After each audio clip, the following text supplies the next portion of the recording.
Welcome to episode 2 of the Gavin Brown Show. Maybe I'll call it something else in the future. I don't know. Basketball for breakfast is the only thing that can come to my head, but it's about 5:30 p.m. Eastern time when I'm filming this. So if this is indeed basketball for breakfast, it's a little bit of a late one. One way or the other, no matter what this name is called, what the show is called, the name of the show, no matter what the name of the show is, we're talking about basketball either way, okay? And last night in the NBA, it was pretty eventful. Very eventful evening. I watched the games on ESPN, saw some highlights from the other games, noteworthy things from a lot of games. A lot of games are very noteworthy.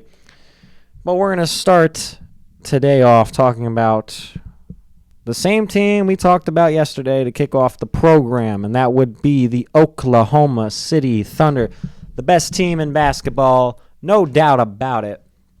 They improved to 12-1. Last night they beat the Los Angeles Lakers pretty easily. I'm not gonna lie, they made it look easy at least. They won 121-92. 121-92. The Lakers. It's kind of a thing where was it so much the Lakers played bad or the Thunder were just so good? Were the Thunder that good? But the interesting thing, SGA, for the 7th time this season, sat out of the fourth quarter. He did not play a second of basketball in the third quarter. He played the first 3 quarters, and in that time, he dropped 30 points, 5 rebounds, 9 assists, and 2 steals. Which was a very nice game from SG. I think he got to the free throw line 15 times, and I saw people complaining about that online. I made a TikTok about the game, about, it wasn't even over, and I was talking about it because, it wasn't over, but it was over. And, someone pointed out, I was looking at the stats, but I didn't write this down because I just knew this. Someone pointed out the Lakers had more free throws than the Thunder, so I don't know. If you're a Lakers fan, this is a loss, mostly just, if you're a Lakers fan, don't blame the referees, don't blame the officiating, don't blame the free throws. Don't even blame the Lakers' effort, necessarily. This comes up to OKC's defense being incredible. They held the Lakers to 92 points. The Lakers scored just 38 points at halftime. Luka and Austin Reeves were held to 11 of 32 shooting combined from the field, 1 of 12 from 3. So that was the very, very rough night for them, and none of the other Lakers really got going either. If you were a Laker and your field goal percentage was over 50% last night like it was for DeAndre Ayton, you probably took 3 shots like DeAndre Ayton did. Very rough night for the Lakers on offense. Oklahoma was +5 on steals, +4 on blocks, +13 on points off turnovers, and I wrote of, not off, on my notes. Very, very good defensive game from OKC. Their offense looked great. The Lakers' defense wasn't, it wasn't nothing to write home about. It wasn't terrible. Could have been better, obviously, if the Thunder scored 121 points. Alex Caruso, interesting stat line, 10 points, 4 rebounds, 3 assists, 2 steals. Alex Caruso checks into the game. He gets the ball. Cashes it. 3. Lakers inbound. Austin Reeves is taking the ball up the court. Caruso comes right up behind him and snatches his chain. He steals the ball, passes it up the court to maybe Chet Holmgren or Isaiah Hartenstein, and then pass it back to Caruso, and he bangs another 3. And it's like Alex Caruso, he comes in, he makes such an impact immediately. What a great player to have on the team. And, Alex Caruso is a big reason why this team is as good as they are, because he's a great defender, all-NBA caliber player. And, that Chicago trade for Josh Giddey for Alex Caruso straight up. I wonder how Chicago fans feel about that because Josh Giddey's played great this season, right? But the Bulls haven't really had any success. And they had success early on, but we'll talk about them later because they've kind of reared off a cliff. Alex Caruso has been a bit of an X factor for this team. He's been an X factor. Everyone on this team seems to be an X factor. And so, you go back and look at that trade. I know Nuggets fans, if you could go back and you could make that trade not happen, Denver Nuggets fans would make that trade not happen because Alex Caruso in the playoffs last year, big reason why the Thunder beat the Nuggets was because of Caruso's defense on Nikola Jokic in round 2. And, if Caruso's not there on that team and Josh Giddey is, I don't know that the Thunder would have won that series. But, yes, another impressive win for Oklahoma City. 12-1 on the season. Their only loss to the Portland Trailblazers where they lost by 2 points. Best defense in the league, and they looked like it last night. So many players on that team could be all defensive caliber players. A.J. Mitchell played great, 14 points again for the second-year player. Isaiah Joe scored 20 points off the bench. Great game. Orlando versus the New York Knicks. The Orlando Magic become the first team to beat the Knicks in Madison Square Garden this season. I think that brought the Magic to 500 on the season. So that was that was a very physical game.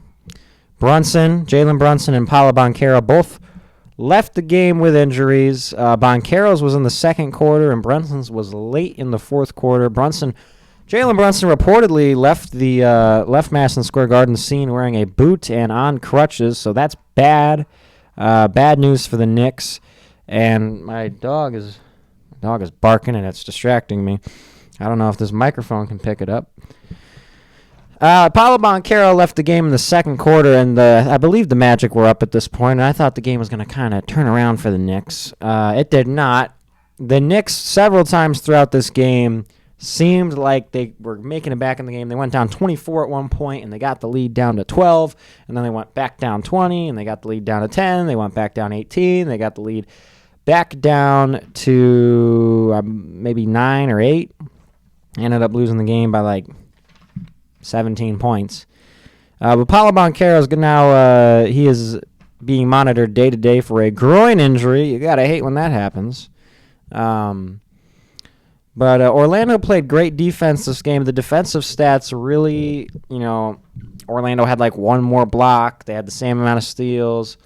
But where it was really prevalent was, at least when it comes to the statistics, when we look at the statistical side of things, Orlando was plus 10 on free throws made. They had 28 opposed to the Knicks 18.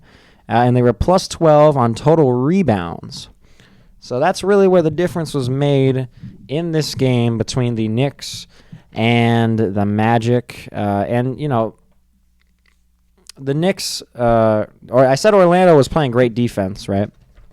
Which they were, but the Knicks offense, it was really just the Jalen Brunson show. Mikal Bridges, there were spurts, there were moments in time where it looked like when the Knicks were looking trying to get back into the game where, Mikal Bridges just knocked down a couple mid-range shots in a row, and Karl Anthony Towns comes in and he hits a couple threes in a row, but then Cat picks up a fourth and a fifth foul. He's back on the bench, and Mikal's back on the bench, and, it's just hey, they really couldn't get any momentum, and, Jalen Brunson was really the offense for the Knicks in this game.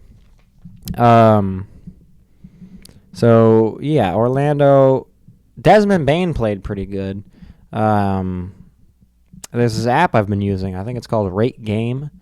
The developer messaged me on TikTok and asked me what my thoughts were on the app. And everyone, on that app, you can kind of rate the player of the game. This is not an advertisement, but everyone said Franz Wagner was the player of the game, and I picked Desmond Bane. I thought Desmond Bane looked pretty good.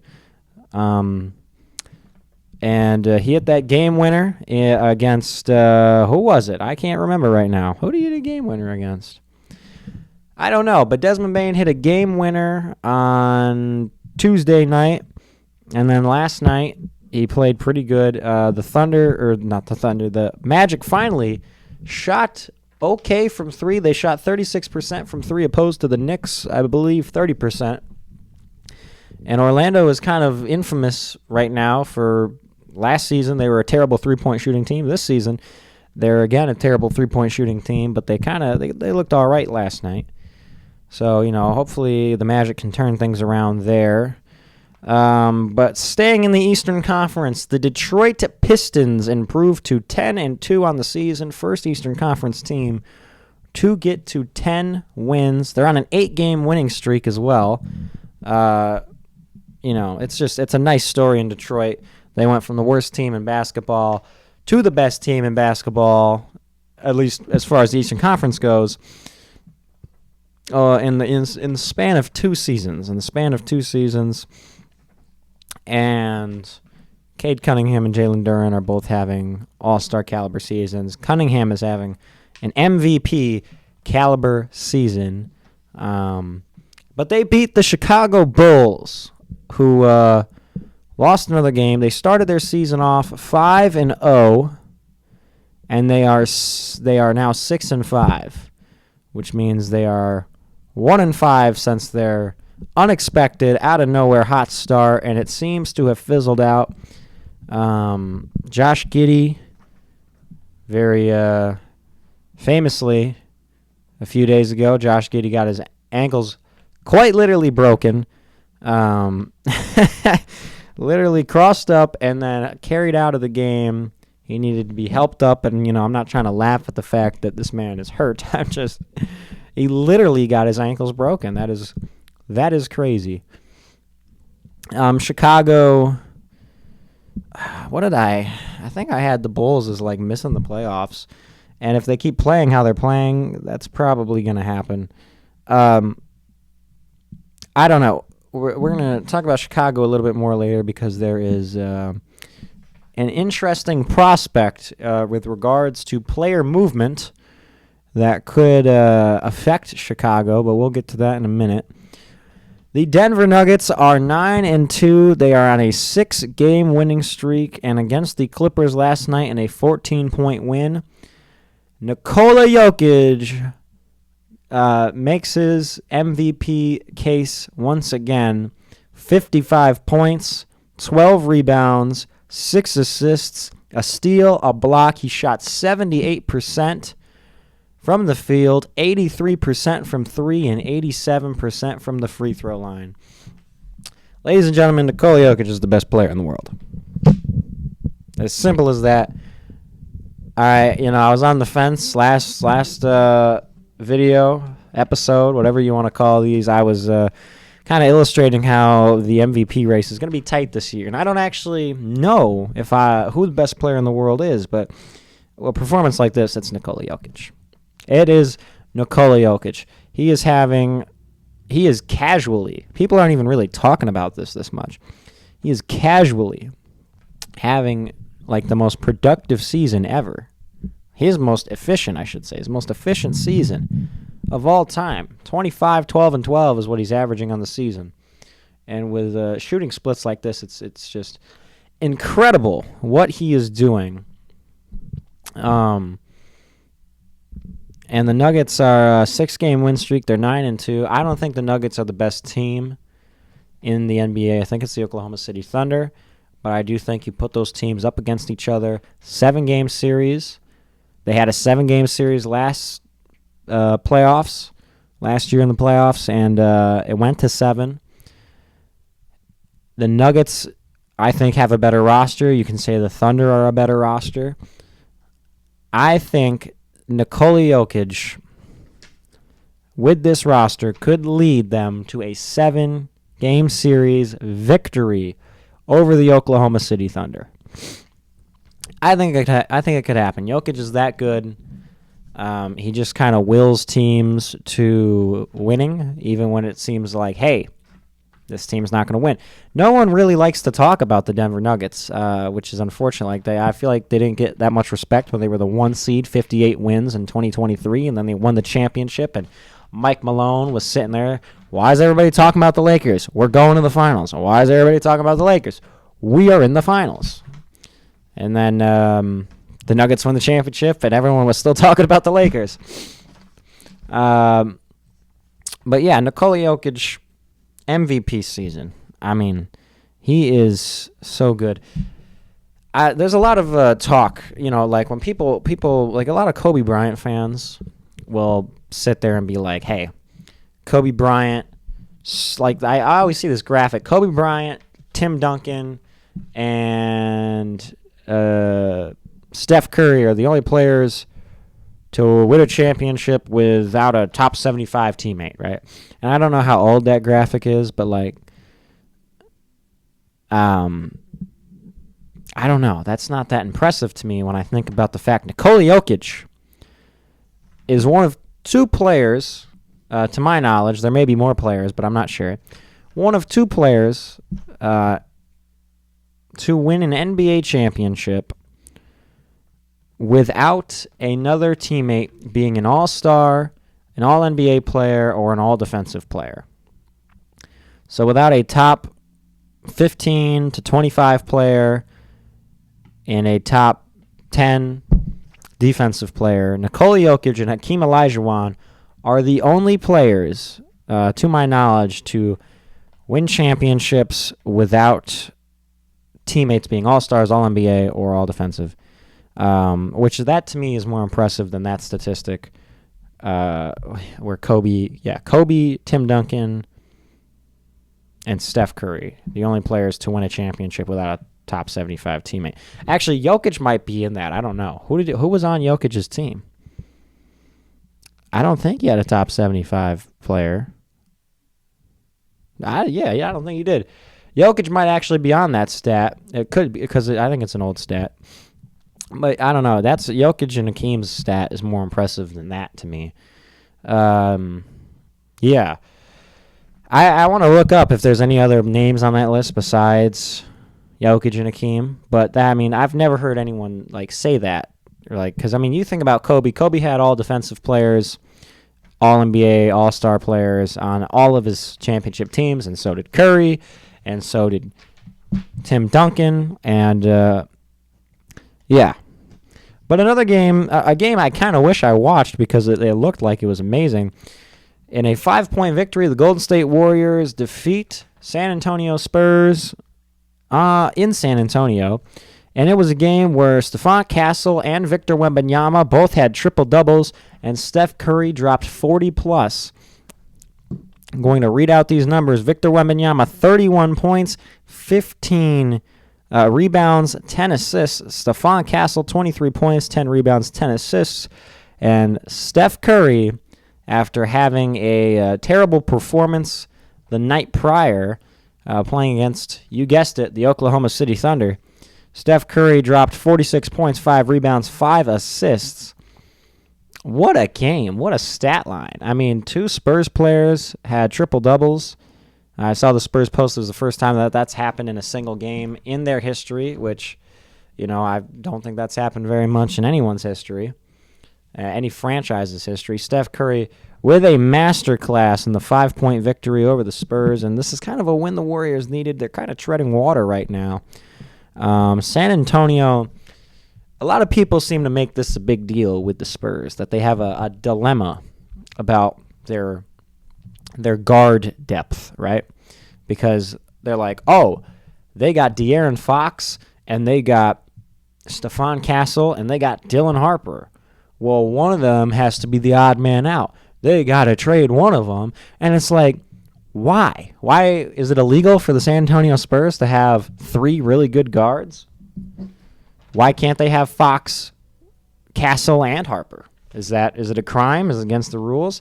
And, other than like if you want to say, well, De'Aaron Fox is on a big contract, right? Because I've seen some people say, oh, well, the Fox trade looks bad now because of his contract. Like, okay, if you want to make that argument, that's not an issue right now. The Spurs are not in need of trading salaries right now. They're not they're not facing the second apron. I don't even know if they're on the first apron. Like, De'Aaron Fox's contract is not a problem right now. They don't need to trade him. They can keep. They're allowed to have. The Spurs are allowed to have 3 really good guards on their team, and let's not forget De'Aaron Fox. Stephon Castle's playing fantastic this season. De'Aaron Fox is an all-star caliber player. All right, De'Aaron Fox would have multiple more all-stars if he did not spend his entire career prior to joining San Antonio in Sacramento, which has had 1 good season in my entire life. De'Aaron Fox is a really good basketball player. And can you say Castle's better than him? Maybe right now, because De'Aaron Fox is coming off of an injury. I think he had a thumb surgery. Maybe right now you can argue Stephon Castle's better than De'Aaron Fox, but De'Aaron Fox is not why Dylan Harper is not on De'Aaron Fox's level, and you could still probably argue Steph Castle's maybe not quite there yet. But what are we talking about? De'Aaron Fox is he's like a top 40, 35 player in basketball. Why would you trade him? Just because you have 2 other guards that are really good and they're not. Arguably, neither of them are better than Fox. You can argue one is, one definitely isn't. But it's what are we talking about? I don't get it. But staying in Dallas, I just ruined the segue. Staying in Texas, let's go to Dallas, where the Dallas Mavericks are reportedly going to work with Anthony Davis and his team, as well as Klay Thompson and his team on trades. And I talked about the AD possibly being traded last video, and he may get traded again. Or not, he may get... Well, yeah, he may get traded again because he just got traded from the Lakers, but he may get traded from Dallas as well as Klay Thompson. AD, due to his coming into training camp fat and being very injury-prone, and Klay Thompson due to the fact he's just not playing good. And, hey, look, it's not his fault. Player's age. He's dealt with a lot of injuries. And you know what? Does Klay Thompson really care that much that he's playing bad? I don't know. He's with Megan Thee Stallion right now. If I was with Megan Thee Stallion, I'd be a pretty happy camper. Let's just hope for Klay's sake he gets traded to the Rockets because, Megan Thee Stallion's from Houston and whatnot. Or at least, stays in Texas. Who knows? But, very interesting. Anthony Davis, there's rumors that the Bulls are maybe interested or AD's interested. Well, it's not a rumor AD's interested in playing in Chicago. I guess it's been stated many years ago he'd like to play for the Bulls one day.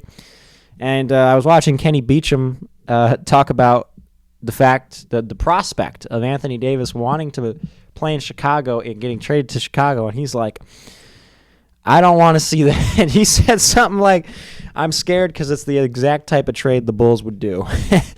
Anthony Davis at this point in his career, I don't think if you're a team with a lot of young players, I don't think you want to really trade those young players for Anthony Davis.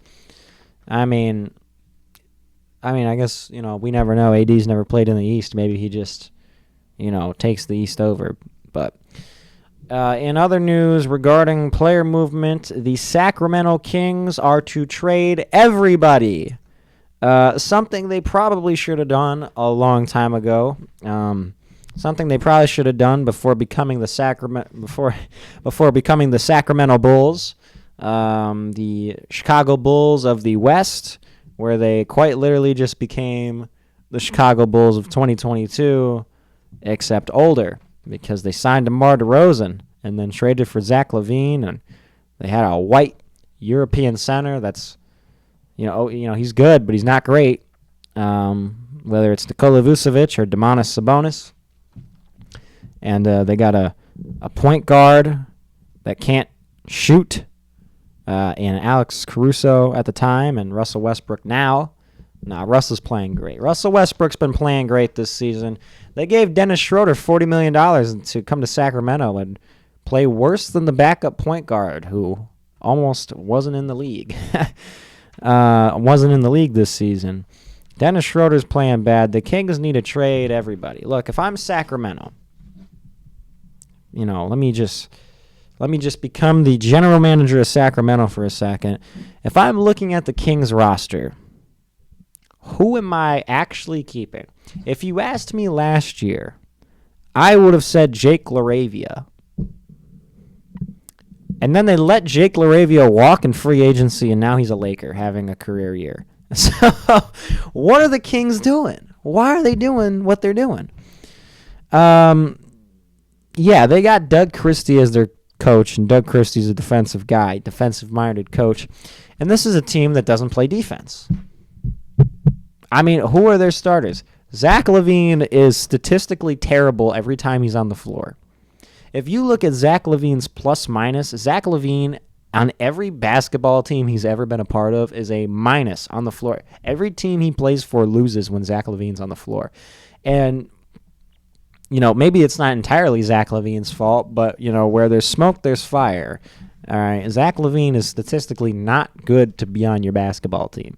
So why on earth the Kings would trade for him, I don't know. DeMar DeRozan is not a defender, much like Zach LaVine.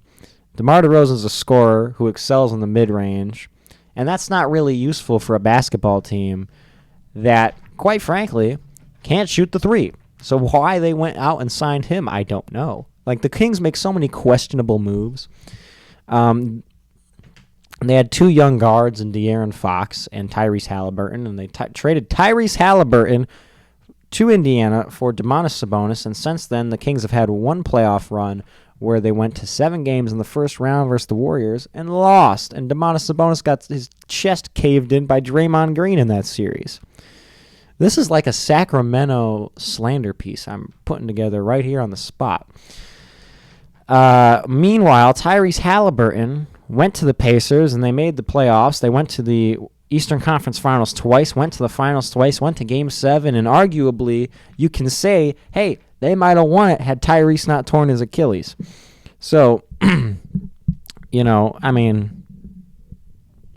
Sabonis is also not that great of a defender. He's not a great defender. You got, who's Malik Monk?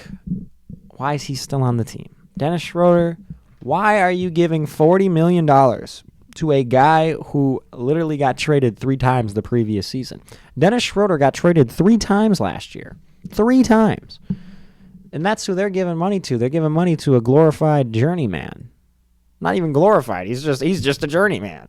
You know what I'm saying? It's like, what is Sacramento doing? If I look at their roster, I don't think there's a person I wouldn't trade. Schroeder, Westbrook even. If I could trade Westbrook, I would. Because, there's got to be some value in him right now with the way he's playing. Schroeder, Westbrook, Malik Monk, Keegan Murray, Drew Eubanks. Does Drew Eubanks play for the Kings? I think. Does he? Or is he a Clipper? I don't even know.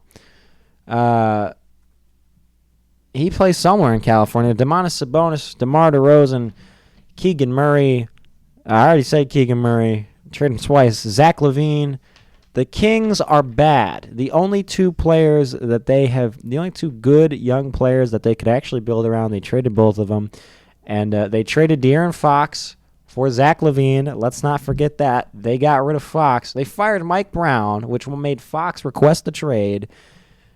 And then they traded him for Zach LaVine. Like, there could not have been a worse option out there. Like, what are we talking about? They literally just reunited the Chicago Bulls of 2022, except it was 2024, and they were older and not as good.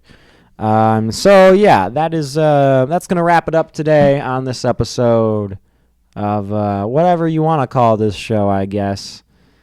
Wheezy F Baby, and the F Baby is for figure it out later.